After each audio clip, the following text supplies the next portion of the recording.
it off, the old mic turn off. Good Yeah. morning. How are you? Gladys says cuss words in between so that he has to turn the microphone off. I find that hard to believe. Have you got, Gladys is a very successful attorney. Just ask him. He'll tell you, But you've not gotten a ride in his new car? No, I have not. I haven't had an opportunity to get in his new car. Well, Did you get a chance to do that? Yes, I did, and I got to tell the story, but What kind of car is it? you know what?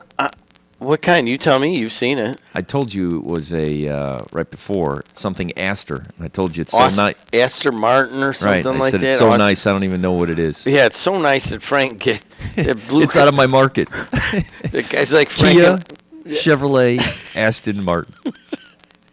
Ford. That's right. I had to answer a security question the other day. What was the make of your first car? Skylark Buick. Buick. So you had a Buick. I had a Buick Chevy. Skylark. Chevy Nova without a muffler. It was great. Except if you were trying to sneak a gal home late, her dad woke up every time. But Gladys gave me a ride. He goes, hey, man, come on, I want to show you something. Right after bowling, right? It's all right. We get in his car. I'm like, gosh, Gladys, this might be the nicest car I've ever been in. Way to go. You work your butt off. You deserve this. Correct. You're a good lawyer. And we're driving. He goes, we get in the parking lot at Stardust, and he starts it, and we start to go, and it dies. And then he starts it up again, and he puts it in first gear. It's a manual. And he starts to go again, and it dies. He does this 6 times, and by that time, we're right by the door where everyone's coming out of Stardust, and so there's like 20 meathead bowlers that we bowl with. They all know who we are, and we know them. Right. And they're all just standing there watching us. And he does it 5 times. The 6th time, Gladys tries to go, and he's like, man, I don't know what's wrong with my car.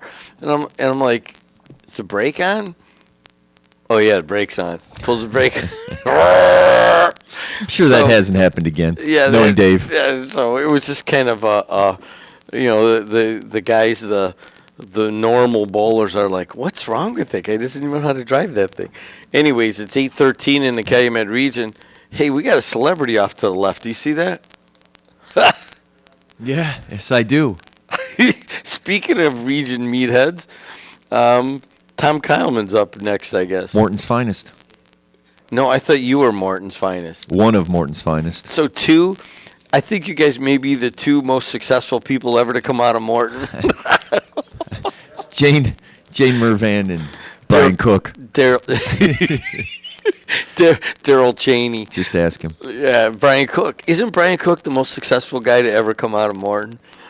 If you Yes. ask him, I'm pretty sure that's the answer for that he has. But Competitive and successful. there you go. Brian Cook, of course, the owner of Bootleg Liquors and a world traveler, too. Hey, what's going on in North Township? We actually have a lot going on in North Township, but coming up here very quickly, we have a Blackhawks tailgate party this Saturday. I have to April cut 9th. in on you. Yes, sir. Traffic trumps all. Michael, what do you... Oh, Hi. hi. What's going on? Well, there's traffic is bad going south on 65. There's a car fire at 61st, and it's all the way backed up to Ridge Road. It's backed up all the way to Ridge Road. I bet you're in a hurry to get to school, too, right? Yeah. Where do you go to school? St. Tom's. Oh, you go to St. Tom's? Mm-hmm. Do you behave yourself at St. Tom's? Yeah. What grade are you in, Michael? 4th. 4th. Very nice. What do you want to be when you grow up? I'm gonna be an architect. You want to be an architect? Mm-hmm. You like buildings, huh? Yeah. Do you have a favorite building? No. No, not yet. You will at some point, right? Well, you know Yeah. what? It just so happens that Frank Mrvan's daughters go to St. Tom's, and I went to St. Tom's. It's a great place to grow up and become just a good man. You know what I mean?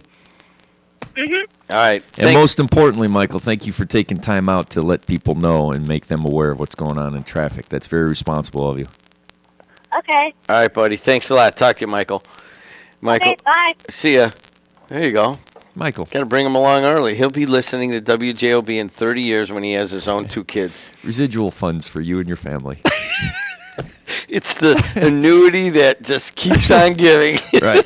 So, kids, here's your lesson. So, Uncle Jed needs a good retirement plan. So, make sure you participate in. If you see a traffic accident, give a call in. But that was very commendable of Michael. Hey, Frank Mrvan is the trustee of North Township. Frank, this weather can't be helping you guys over at the park, huh? Yeah, this week we're taking one on the chin, obviously, simply because the warmer the weather, the more volume we have as far as golf. And I think last weekend or last Saturday was a pretty nice day, and or Sunday. And we have our diehard weekend guys, but we need some sunshine just like everyone else to brighten our personalities, but more importantly, to get some numbers at the golf course. But as far as activities, I didn't get a chance to finish. This Saturday, April 9th at 5:30, we're having a Blackhawks tailgate party right behind the Pro Shop, and it's a very good time. You could watch the Blackhawks game on a 12-foot screen outdoors, and we'll have hot dogs and hamburgers and adult beverages. If you have any questions, you can give Kelly a call at 932-2530, extension 331. And then this Wednesday, we have our senior luncheon, if anyone would like to join us, April 13th, and that's at 11 o'clock. And then we have our Wicker Park campout, the one and only, which is June 10th. So please join us for that. Hey, Ryan, can you put that senior luncheon on my schedule, please, you and Debbie? And not that I'm going to go, just that maybe I'll go. It's been 11 years. I think I went in 04. That's I went in 05. You're right. Nice. Every 11 years, I think I want to go to one of these. Do you go to them a lot? I do. I go every time.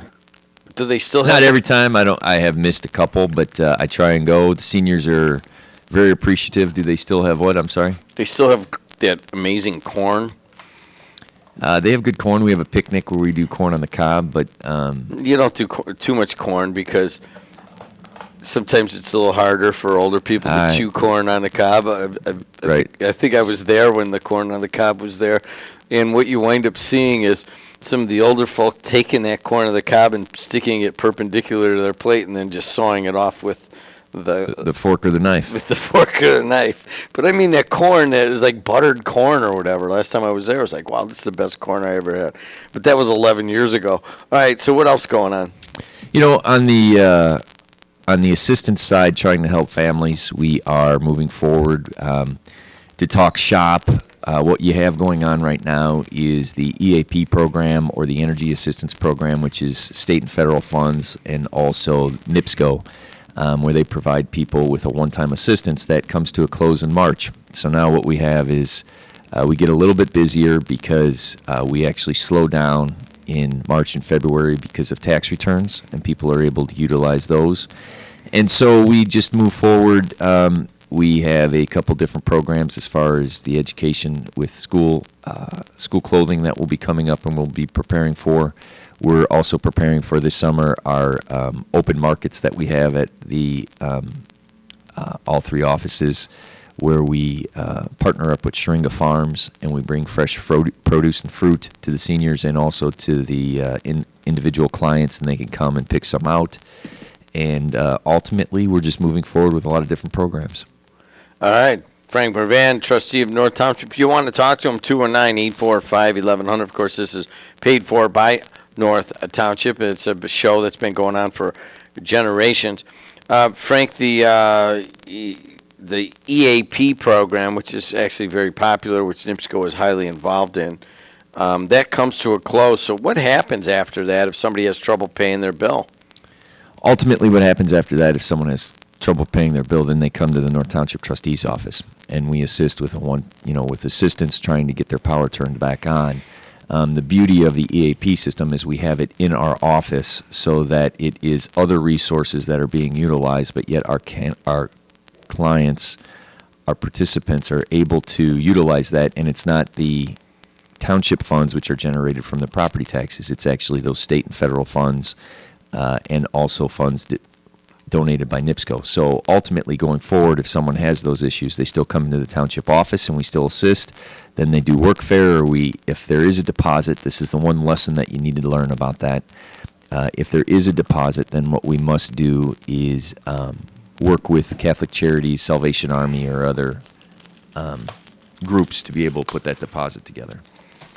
219-845-1100. Frank, over the years, you've tried to, if you guys don't understand this, in East Chicago, Whiting, Hammond, Munster, Highland, Frank's office is in charge of, basically giving assistance out.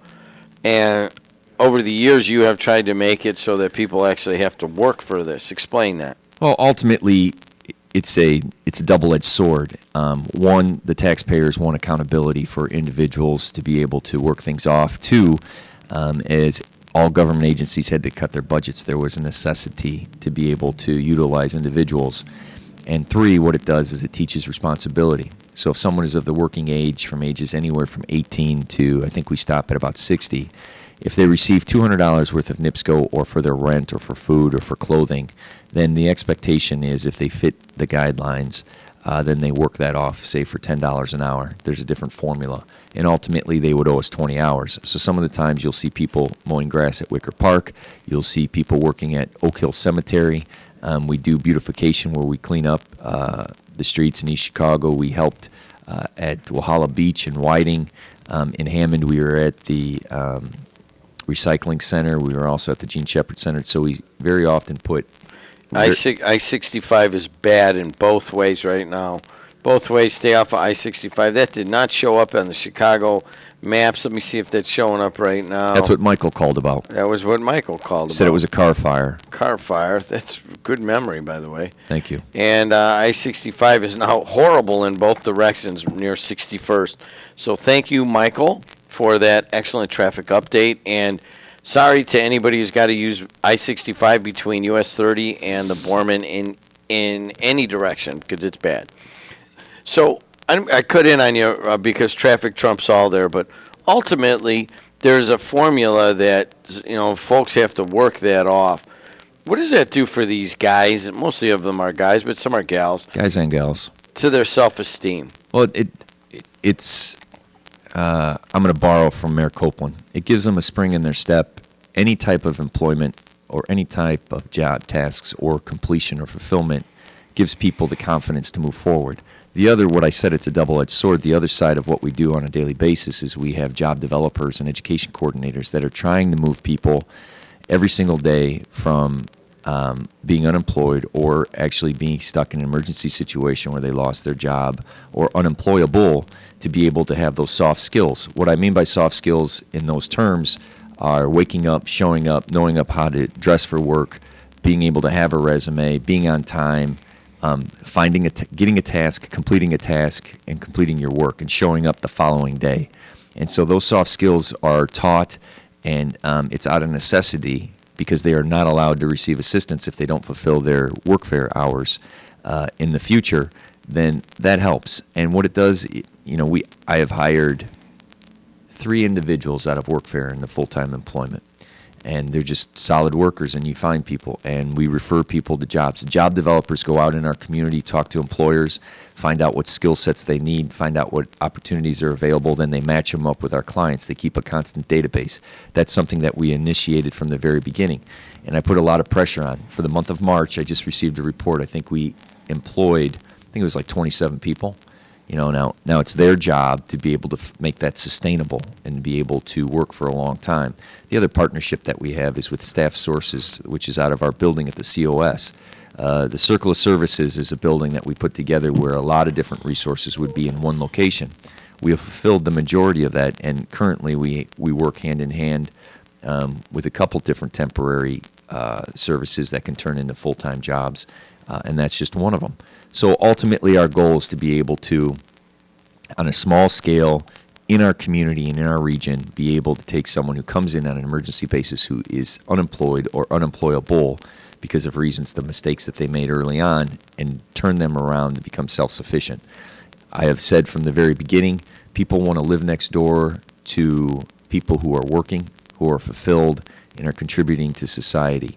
I think we live in a wonderfully diverse community in our region. And all individuals want to be safe, educated, have their children safe and educated, and they want to be able to work. So ultimately, that's what we're providing.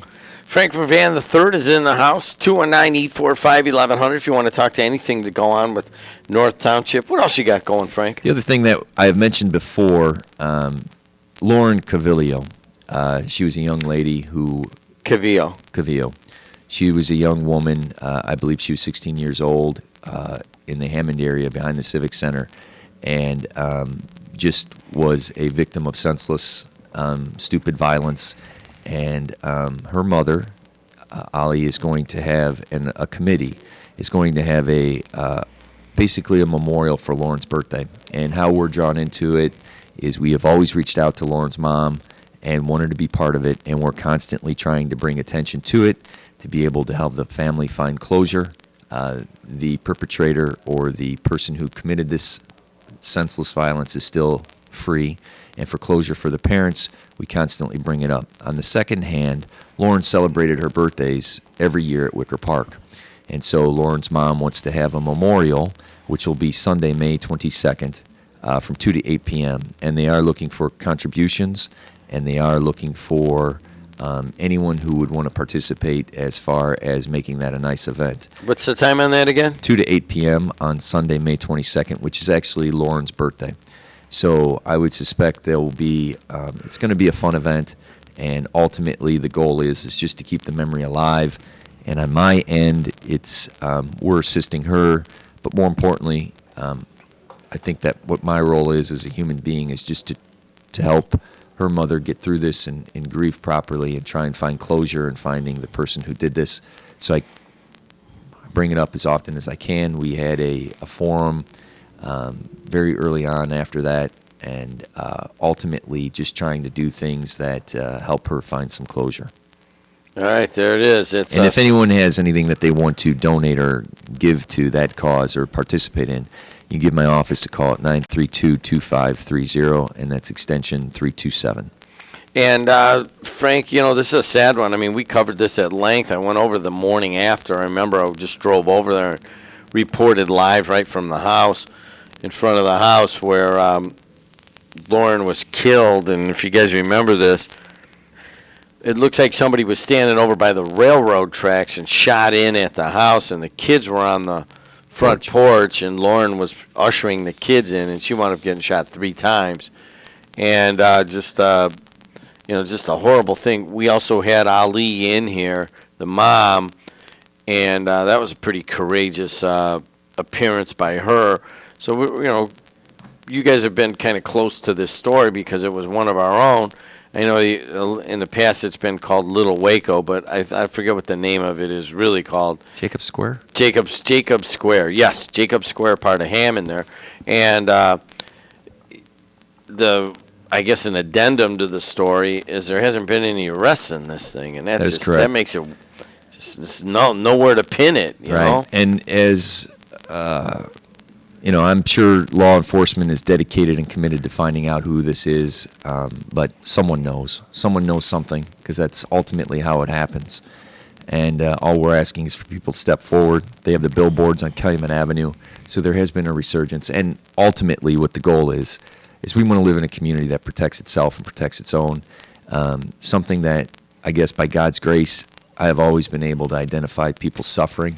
And I know that Ali's suffering, and she wants closure for this. She's suffering. So It's horrible. I'm doing my best to, or we're doing our best as a community to try and bring light to this situation so that she can find closure, and as a community, we can have justice in this situation. And it happens, I know, very often, too often in our region. And I know there's a lot of different forces working to make it safe and clean and a wonderful environment for us to live and raise our children. But this is just one instance where we're trying to participate and stand with Ollie's mom. We're talking to North Township trustee Frank Mrvan III. Frank, what else going on? The other big news, which I find important, which I'm just going to dust on a couple of things, was Hoist, the opening up of Hoist. And I want to compliment Mayor Copeland, the East Chicago City Council, all the economic development agencies, Mr. Kalabowski, who put time and effort into bringing Hoist and Marty Flaska in for this event. I was able to go to the open house, and it was one of those moments. Governor Pence was there. Everyone was talking about manufacturing. The 2 things that I took out of that was Marty Flaska was a phenomenal speaker. They now employ 329 people at an average of $50,000 per person. Their product is on the rise. and they moved from Illinois. So it's the story that has been going on about how Illinois' taxes and economic development has priced themselves out of the market, and Indiana is ripe to be able to bring people in. So personally, I have been touched by two companies moving over. One was Modern Drop Forge, which is in Maryville. I have friends, Tom Olenek and the Franovich family, who have worked there since high school, so that's close to 30 years, and they've made a good living out of that. Modern Drop Forge does a lot for Harley Davidson and a lot of different kind of RVs, and now we have Hoist there that employs 329 people. And as I was there, all the employees had Hoist shirts on in blue, and I saw 2 or 3 clients. I saw people who have asked me for jobs. And Mayor Copeland hit it on the head where he said, it gives you spring in the step, it gives people pride, and it turns communities around. But what Mr. Flaska said was Illinois literally priced itself out of the market. He was able to employ people, and his fulfillment not only is to be able to turn a profit and turn a product, but he cares about his employees, and he wanted them to be able to buy housing. And he said across the street for a $55,000 employee were townhomes that were going for $300,000 in Bedford Park. And he was no longer able to have employees to be able to participate in the community. And if we think about it, what does that mean, obviously, to East Chicago and our area? Put very simply, it's a $60 million investment in the Blau-Knox building. It also is 500 people being employed by 2020. We have the local option income tax, so that's 50,000 times 500 times 1.5. So that's taxpayer income that goes back into our community for public safety, for economic development. And I just thought that was a wonderful event. I know it was in the newspaper, but I wanted to highlight that is how our region should be approaching things. As our steel industry becomes more mature as a product in a global market, there are more and more difficult ways of sustaining that. So we have to look to different companies to be able to employ and sustain ourselves in the future. And I think light manufacturing and deals that come together like this with a lot of participation from the state. Obviously, it was a huge solicitation for the city. Like I said, the city council, the mayor's office. I know that, like I said, Don Kalabowski was working on it from Lake County Economic Alliance. I'm sure the Indiana Forum was working with that. And don't forget Karen Lauerman. And Karen Lauerman. There you go. Don's just a friend. And Heather Ennis. Once you mention someone, I know that it's tough. But, ultimately, as a region, when we look for successes, we need to look to that. Because I think that I couldn't, the future will see what happens, but I think it's going to be a growing company. And what I took away from that day was an authentic, genuine concern for those employees and for that community, and I think it's a great fit for our area. He's Frank Mrvan III, a North Township trustee, talking about hoist lift at the old Blau-Knox facility on Railroad here in East Chicago. And if you haven't driven by it already, it just looks, you could tell they got a nice sign out there, and it looks real nice up in front. I haven't been there either. I didn't go that day. But it was a who's who. They packed them. It was good to see in East Chicago. I mean, people were parked all over the place. It was a lot of Dave Ryan and Chamber of Commerce individuals. There were a lot of people there that were just proud to be part of that. Was there more who's who than the little get-together we had here the other day? Slightly more. Yeah, there was more, but this was more concentrated of who's. Or concentrated of power. More concentration. I don't even. That was that one. That's region, one region thing, and I do need to once again take a shameless plug of World Civility Day is next Thursday. That's a week from today. It'll be 5:30 to 8:30 p.m. and it'll be at the Majestic Star Casino, Gary Chamber of Commerce. I think we're going to have Chuck Hughes in here. And American Stare just came over from Illinois and is hiring.